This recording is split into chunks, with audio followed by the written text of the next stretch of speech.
ഞാൻ ചോദ്യം അങ്ങോട്ട് ചോദിച്ചോട്ടെ. Yes tell me ask me. എന്ത് രേഖയാണ് നിങ്ങൾക്ക് ഇതിൽ ശരി എന്ന് പറഞ്ഞു കാണിക്കാനുള്ളത്? അത് ഉത്തരം പറ. അതാണ് ഈ പുകമറ സൃഷ്ടിക്കുന്നത്. ഒരിക്കലും അല്ല, വ്യക്തമായിട്ട് എല്ലാ രേഖകളും ഉണ്ടല്ലോ. ആ രേഖ എന്റെ കയ്യിലുണ്ട്, ദേ കണ്ടോളൂ, ഇതാണ് ആ രേഖ. കോടതിയിൽ വിശ്വാസമില്ല എന്നാണ്, പിന്നെ എങ്ങനെയാണ് അദ്ദേഹം ജുഡീഷ്യൽ അന്വേഷണത്തിൽ വിശ്വാസം പറയുക? നീ ഇപ്പൊ ചോദിച്ചതേ ഒരു ആദ്യം ഊള ആൻസറാ. ഒരു കാര്യം, ജുഡീഷ്യൽ അന്വേഷണം നടത്തുന്നതും കോടതിയിൽ പോകുന്നതും രണ്ടും രണ്ടാണ്. അതാദ്യം അത് ശരിയാ, അത് ശരി. കോടതി വിശ്വാസം ഇല്ലെന്ന് പറയുന്ന ആളാണ് പറയുന്നത് ജുഡീഷ്യൽ അന്വേഷണം ആവാം. എന്ത് വൈരുദ്ധ്യമായത്!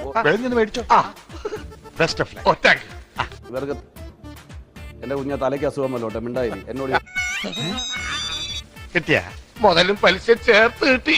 എന്റെ കുഞ്ഞ തലയ്ക്ക് അസുഖമല്ലോട്ടെ, മിണ്ടായി എന്നോട് എന്റെ കുഞ്ഞ തലയ്ക്ക് അസുഖമല്ലോട്ടെ, മിണ്ടായി എന്നോട് എന്തോ ആരും വിളിച്ചില്ലല്ലോ. എനിക്ക് തോന്നിയതായിരിക്കും. ആരും കണ്ടില്ല. വാ, ഈ ചർച്ചയിൽ അത് പിൻവലിക്കണം. ഞാൻ പിൻവലിക്കുന്നില്ല. വ്യക്തിപരമായ ആക്ഷേപം പറ്റില്ല. വ്യക്തിപരമായ ആക്ഷേപം പാടില്ല. വ്യക്തിപരമായ ആക്ഷേപം പാടില്ലെങ്കിൽ നിന്റെ കുടുംബത്തെ ആക്ഷേപിക്കണ. പറ്റില്ല. ഞാൻ പിൻവലിക്കില്ല. അയ്യോ, അങ്ങനെ പറഞ്ഞൂടാ. പിന്നെ ഞാൻ എന്തിനു വന്ന? ഞാൻ പിൻവലിക്കില്ല. വളരെ മോശമാണ്. ഞാൻ പിൻവലിക്കില്ല. അത് വളരെ മോശം. ഇത്രയും വലിയ ഗതികെട്ടവൻ ഈ ലോകത്ത് വേറെ ആരെങ്കിലും ഉണ്ടാവും എന്റെ കർത്താവേ. പിൻവലിക്കണം, മാപ്പ് പറയണ്ട. എന്തോ എങ്ങനെ പിൻവലിക്കണം, മാപ്പ് പറയണ്ട. സൗകര്യമില്ല. പിൻവലിക്കണമെന്നേ പറയൂ. എനിക്ക് പിൻവലിക്കാൻ പറ്റില്ല.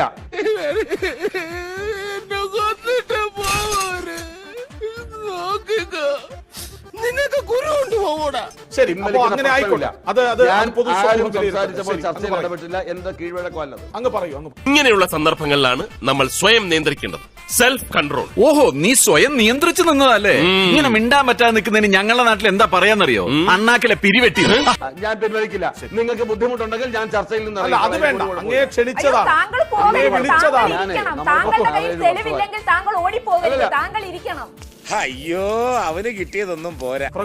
ഞാൻ പറഞ്ഞ അനിൽ ബോസ് അങ്ങയെ ക്ഷണിച്ചതാണ്. അങ്ങ് ഈ ചർച്ചയുടെ അവസാനം വരെ ഉണ്ടാകണം. എന്തായാലും നീ എന്നെ ഇങ്ങാട്ട് വിളിച്ചു വരുത്തിയ സ്ഥിതിക്ക് നിന്റെ കച്ചവടം പൊട്ടി താക്കോലുമായിട്ടേ ഞാൻ പോണുള്ളൂ. കൃഷ്ണരാജേ, ഈ പണി കുറെ നാളായി തുടങ്ങിയിട്ട്. ഒരാള് സംസാരിക്കുമ്പോൾ ഒരാള് കേട്ടിരിക്കുക എന്ന് പറയുന്നത് ഒരു ഔചിത്യമാണ്. ഞാനത് ചോദിക്കരുതായിരുന്നു. അങ്ങനെ ഒന്നും ഞാനും ആലോചിക്കാതിരുന്നില്ല. അപ്പൊ എല്ലാം പറഞ്ഞ പോലെ